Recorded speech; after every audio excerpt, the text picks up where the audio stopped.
This is Eddie Hearn, Matchroom Boxing. You are watching Sporting Icons. You don't need to be anywhere else. Now, I see a lot of you discussing the kind of impact that the whole US Treasury linked with the whole Daniel Kinahan situation is going to have on boxing. Now, firstly, before we start talking a little bit more about it, it's important to note that the US Treasury, when they put out that statement of that reward, was it $5 million, whatever it was, for the arrest of Daniel Kinahan or information, whatever the hell it was, the businesses that were named had nothing to do with boxing, none whatsoever. But of course, boxing really became highlighted, I suppose, when Bob Arum mentioned MTK Global and Probellum, saying how nobody's going to be wanting to work with them and all this kind of stuff. Basically, he squealed like a banshee is what he'd done, which of course then highlighted MTK Global and Probellum. Maybe they weren't even on the radar of the US Treasury. Who knows? Now, as far as the UK is concerned, obviously we've got people involved in boxing who cannot travel to America due to the sanctions, such as Tyson Fury and Tommy Fury. The impact on them, obviously Tyson means that currently he can't fight in America, and of course he's got property out there in America. Tommy Fury, he's got a fight coming up with Jake Paul on August the 6th. That's now in serious jeopardy because they can't get to America. Why? Guilt by association with Daniel Kinahan or MTK Global, whatever it may be. Other people who have been mentioned, such as, or say mentioned, have been apparently stopped from entering America. Again, apparently, I haven't seen anything that's confirmed on it, like Ben Davison or Kugan Cassius or Matthew Macklin and whoever else. Is that true? Already you can see that the impact is starting to take form on the UK. Now, apparently there's a list of like 600 people. About 300 of them, I believe, are involved in boxing. That's a lot of people. I'd love to see that list. I really would. Now, the impact on the UK boxing is already starting. Obviously, MTK Global have closed their doors. Probellum put out a statement that they are suing Ben Shalom and Boxer because apparently they've been asking their fighters to sign waivers, saying that any money that they earn while fighting on a Sky Sports show, none of it will be handed over to MTK Global or Probellum or any other kind of people linked, if you like, with Daniel Kinahan. Of course, I never mentioned the name Daniel Kinahan, but that kind of thing's going on. But of course, you can look at it and say it's really going to take form when the US Treasury speak to the UK government, the UK authorities, and say, right, here's a list of suspected people that we want investigated. They're in your country. Can you investigate them for us? And of course, they're going to do it. So everybody who's on this list, literally everybody, is going to have to answer. Prove that any kind of association or link that you had with Daniel Kinahan was innocent. If not, guess what we're going to do? We're going to put you in jail. Unless, of course, you can lead us to the arrest of Daniel Kinahan and whoever else is on that list. There's going to be some people who are going to squeal when they're squeezed. It's going to happen. You know it's going to happen. This could turn out to be an absolute mega trial. It could. It could. And everybody who's on this list of suspects who are linked with Kinahan in any kind of way. But again, listen, I ain't here to say if Kinahan is guilty or innocent of anything. I wouldn't know. As I said before, I haven't watched a Panorama program. I haven't read articles or anything about him. The first kind of thing that I heard about him was when Tyson Fury mentioned his name and Billy Joe Saunders mentioned his name. I don't make it a habit of knowing who advises who in boxing. I never have. The only other advisor I could even think of is Al Heyman. I couldn't tell you not one other advisor in boxing. I don't know, I didn't know originally the history of MTK Global. Now, of course, I do, Daniel Kinahan and Matthew Macklin. But as far as I'm aware, their link severed with MTK back in, was it 2017? Something like that.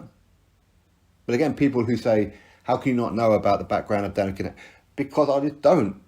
It's none of my business. It really isn't. For example, I've heard the name Pablo Escobar. I couldn't tell you anything about him or what it is that he's done. Al Capone, I couldn't tell you what it is that he's done either, but I know the name. Similar kind of thing. So again, I'm not here to say that he's innocent, guilty of anything. Many of you will have far more intel than what I will. Now, as I said, going forward, as soon as the UK authorities get involved, everybody on that list, they're going to go through their bank accounts, they're going to go through their emails, they're going to go through their text messaging, their telephone calls, everything. They're going to go through absolutely everything, even things that have been deleted that they will be able to recover. They'll get all that kind of information. Of course they will. They are looking for people to hang. That's how it's going to go. You know it's going to go that way. I mean, why are people like, I don't know, Kuhn Cassidy, why is he potentially on this list? Why?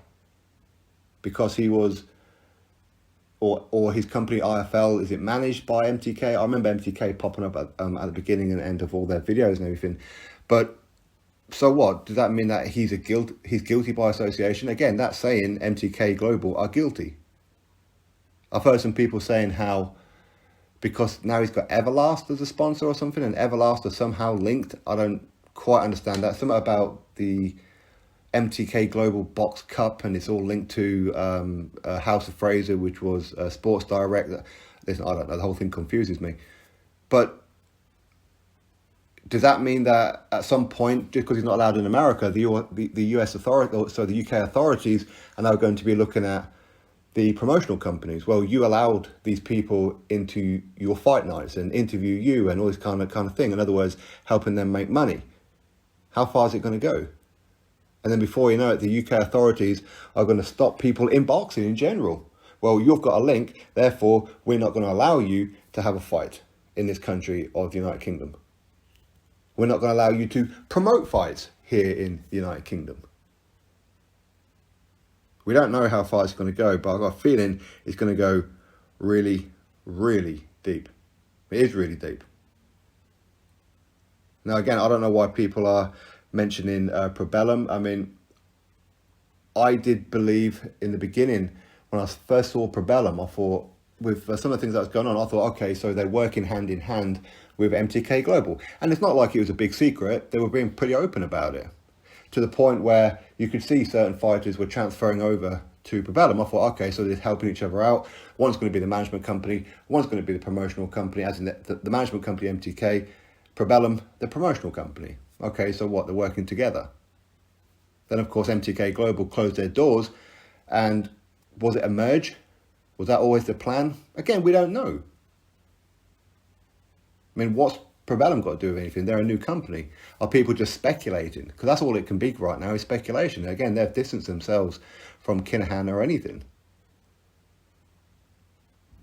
So that's unfair. They had loads of fight dates and they've signed up loads of fighters, which of course would have cost a pretty penny, especially getting the three Olympians, Peter McGrail, Pat and Luke McCormack, onto their books. It would have cost them a lot of money. It would have done. Now they can't put them on shows. Some of their fighters are having to go on small hall shows, under the radar. When originally they had big plans, obviously with Richard Schaefer and everything. And again, I interviewed Richard Schaefer on some of these plans. Phil Jeffries, of course, is a very good friend of mine. He's a promoter for Probellum. And I asked him, is Probellum anything to do with MTK Global? He said, no, absolutely not. But listen, overall, hopefully all of this is just smoke and mirrors. Hopefully nothing really comes of it, but it's going to come of something. You know it is. People saying how boxing is being used as a way to wash money. I'm not too familiar with that term. I'm presuming to hide money into boxing. I don't know. But anyway, I think that the whole impact of this whole situation is going to really, really come to a head at some point. Really is. People say, well, why is it that Eddie Hearn is allowed to travel to America when he's done deals with Kinahan, such as working on behalf of Billy Joe Saunders, for example? I mean, was he at that time? I don't know. We know that he was in talks to make the Tyson Fury Anthony Joshua fight. This is when Tyson Fury mentioned the name of Daniel Kinahan. So does that mean that he had or has made deals with Kinahan? But even if he has, okay, that doesn't mean that he's doing some kind of international runs in that for him, or any of the fighters, or anybody linked with MTK Global, or anybody else. Just because you do a deal with him to get certain fights made doesn't mean you're doing international runs, does it? It doesn't. But that's exactly how I believe the UK authorities, the US authorities, are going to be looking at these 600 to 300 people. They're going to squeeze each and every one of them. They're going to look for something, just so they can grab them by the balls and say, right, either you do jail time or you help us with the whole Daniel Kinahan situation. In other words, get him arrested. Somebody somewhere is going to squeal, and I imagine it's going to be a bunch of people. Who those squealers are going to be? No idea. I said I don't know who's on this list. It'd be interesting to find out, wouldn't it? But boxing is certainly going to be on the microscope real soon. And I fully expect a huge trial coming up. So all the promoters out there, hopefully your books are in order. All the fighters, hopefully everything that you've done is innocent in association and whatever else. But again, people say how maybe Kinahan should hand himself in. Well, by the looks of it, they're making people guilty by association. So again, they're saying that he's guilty. If he hands himself in, he may never see free daylight again, because they've already made their judgment on him. Anyway, we'll have to wait and see. Drop your thoughts below, click thumbs up, subscribe. Catch you on the next video.